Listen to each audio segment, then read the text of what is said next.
All right, so these I bought myself, and this is something that I think every single Tesla owner should have, at least Model 3 and Model Y owner definitely. Now, some tire companies will not work on your Tesla without these. So inside this nice little sealed case is what's known as the Tesla pucks.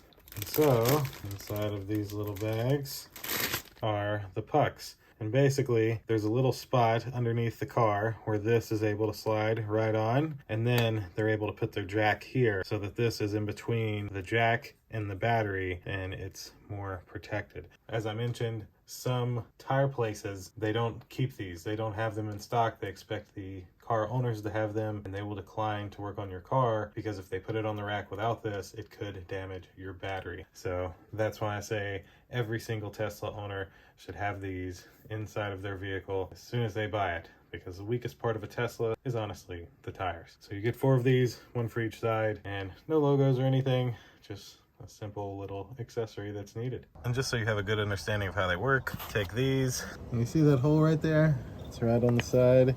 You literally just, you put it there, and then your jack's able to go on it, and it protects it from harming your battery. There we go. That's essentially all you do with these pucks for your Tesla. Thanks for watching. We'll see you in the next one. Deuces.